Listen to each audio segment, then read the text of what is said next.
So, good morning. Nandito ako sa isang fast food. Tayo mag-i-stock muna. Pinantay lang akong tao. May kausap lang akong tao. Nasa fast food po ako. Pakita ko siya yung mga paligid. Nasa fast food ako.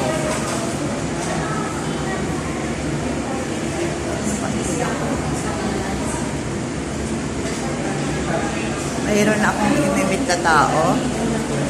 Dito ako sa isang mall. Nasa Libertad Pasay po ako sa isang mall.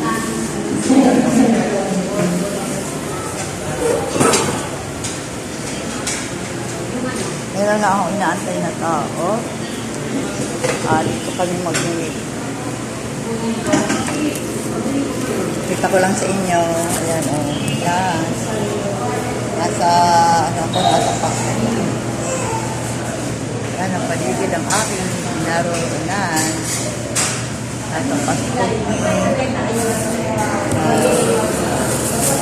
Wala.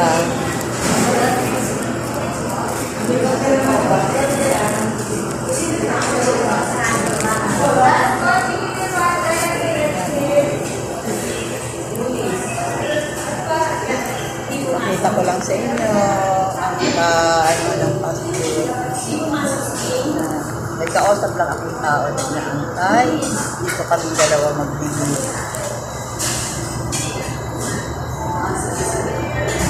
Pero mamaya pa kami o-order kasi padadating yung aking sa enjoy lang tayo sa ating buhay. Lalo na sa larangan ng pag-release.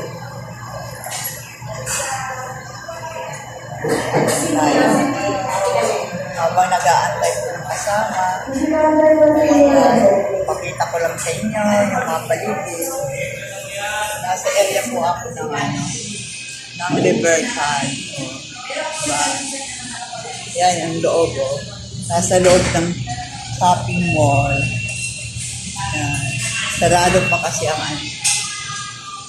taas ng Pure Gold, sarado pa. Yan, paligid.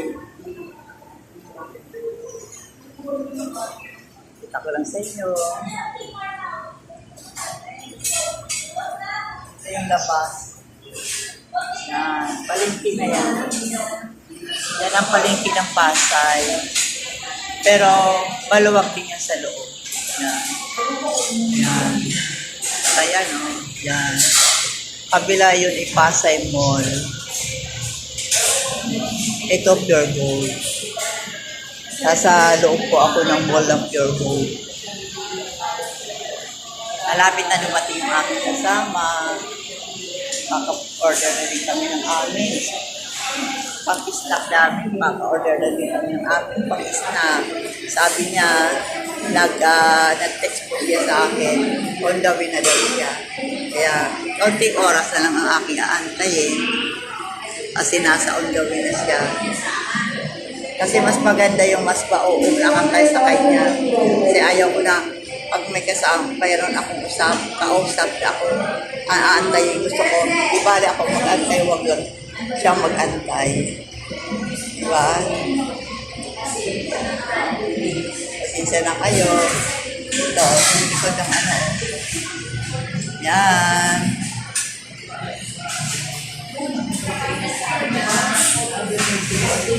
Ito yung ito yung loob ng ng Pure Gold. Nasa to? Isang mall. Kaya lang yung taas. Mamaya pang 10 o'clock magbaba. Yan. Nasa baba pa lang ako. O, sige na. Dito nagtatapos ang aking vlog. Baka kasi sabi yung parating na daw yung aking kasama. Mamaya na lang, iba-vlog ko na lang pagdating ng aking kasama. Babayo. Spread lang po tayo in kindness. Diba? Magpahalang po tayo. Bye-bye.